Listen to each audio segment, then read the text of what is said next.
Est-ce qu'il aime son père plus que moi? J'ai même ressenti de la frustration et un peu d'inquiétude aussi.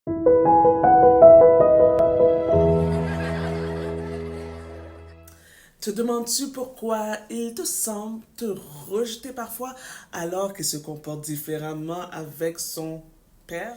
As-tu déjà ressenti que ton enfant te teste plus que les autres?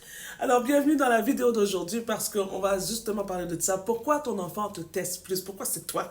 Pourquoi c'est pas l'autre? C'est toujours toi. Ça me rappelle avec mon fils, il refusait souvent que je le prenne pour passer à sa prochaine activité. Et quand c'était son père, avec ce papa, là, papa avait beaucoup moins de résistance, c'était plus, je sais pas, ça avait l'air plus facile avec papa. Ça me faisait sentir vraiment moins compétente. Je me doutais même de mes capacités. Je me demandais même, est-ce que c'est qu'il aime son père plus que moi? J'ai même ressenti de la frustration et un peu d'inquiétude aussi. Cependant, toutefois, avec la collaboration de son papa, ça a beaucoup mieux, ça a amélioré aujourd'hui, tout va bien.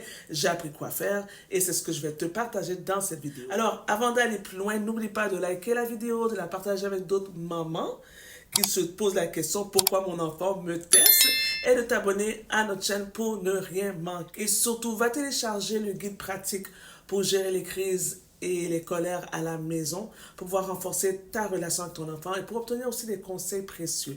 Alors, je mets ça en dessous de la vidéo. Bonjour, chers parents. Mon nom est Kim d'Éducamo, spécialisée en éducation des jeunes enfants, coach en parentalité et maman de merveilleux enfants. Mon objectif est de t'accompagner dans les défis que tu rencontres à la maison. Je suis passionnée par l'éducation positive et je suis ici pour partager avec toi des conseils pratiques qui sont vraiment fondés sur des principes qui sont solides et je te propose de t'équiper de tout outils pour créer un environnement sain et harmonieux à la maison pour toute la famille. Donc, pourquoi ton enfant te teste? Pourquoi c'est toi qui testes plus que l'autre? Les enfants testent souvent leurs limites et cherchent à comprendre le monde qui les entoure.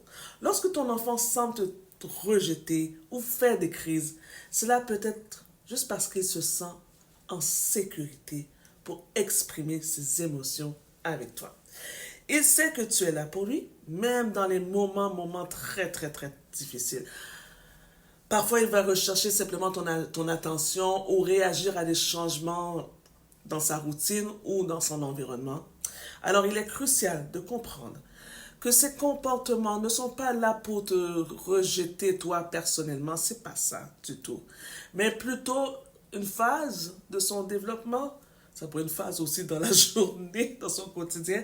Je vais te donner 7 raisons pourquoi ton enfant te teste plus. Premièrement, il y a un lien d'attachement.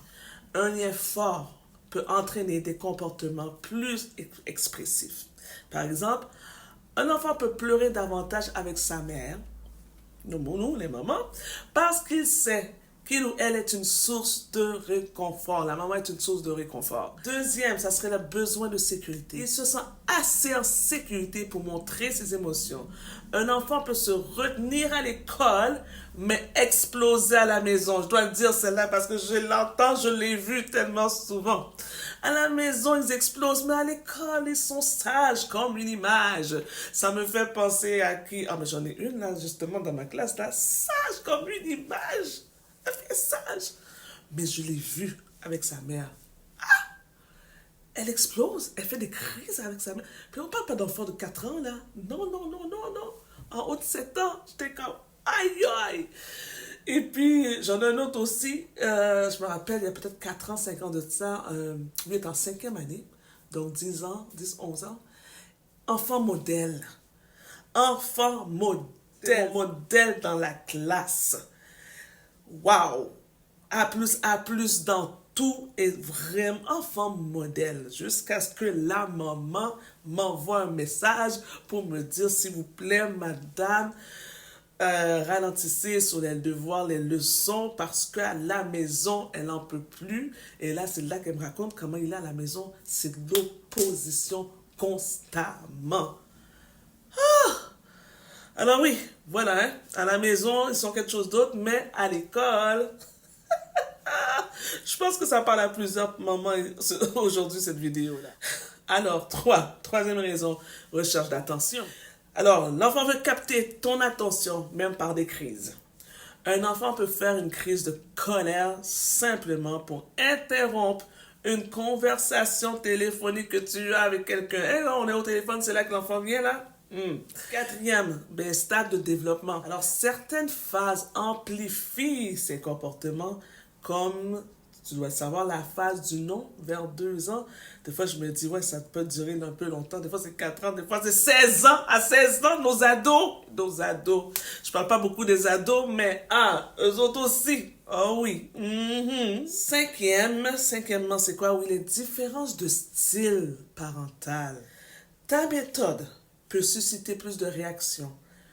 Par exemple, si tu es plus strict avec, je ne sais pas, l'heure du coucher, ça peut avoir de la résistance justement à cause de ça. Si l'autre parent est plus mollo, toi tu es plus strict, vice-versa, le fait que vous n'êtes pas en accord, je dis pas que vous devrez être tous les deux le même style de parentalité, c'est parce qu'on a tous des vécus, mais être en accord ensemble, c'est ça qui est important. Sinon, l'enfant voit ça, puis il sait avec qui il va faire plus de crises. Puis ça marche, et des fois, ça fonctionne. Oh là là là là. Donc, faites attention justement avec votre style de parentalité et le style de parentalité de l'autre personne. Parlez-vous, ayez une conversation par rapport à ça. OK? Sixième raison, la fatigue ou le stress.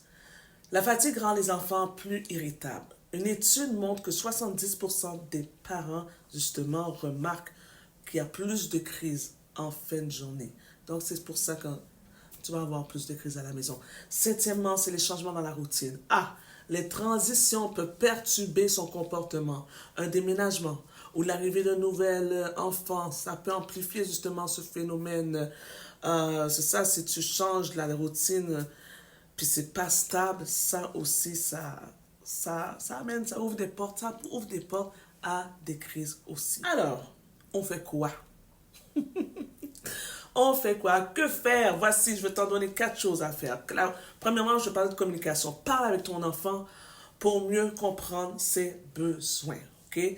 Deuxième chose que tu peux faire, c'est la routine stable. Assure-toi qu'il y a une routine stable et prévisible.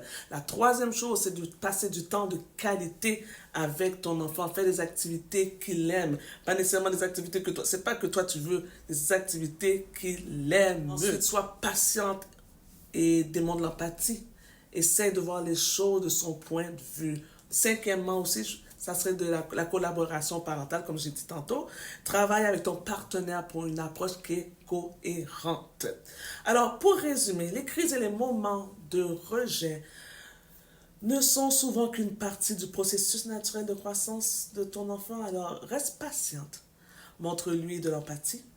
Et n'oublie pas que tu es une source de réconfort pour lui en fin de compte, ok? Ça n'a rien à voir avec toi. Alors, je te pose la question, quelle est la plus grande difficulté que tu rencontres avec ton enfant en ce moment, dans cette saison de ta vie?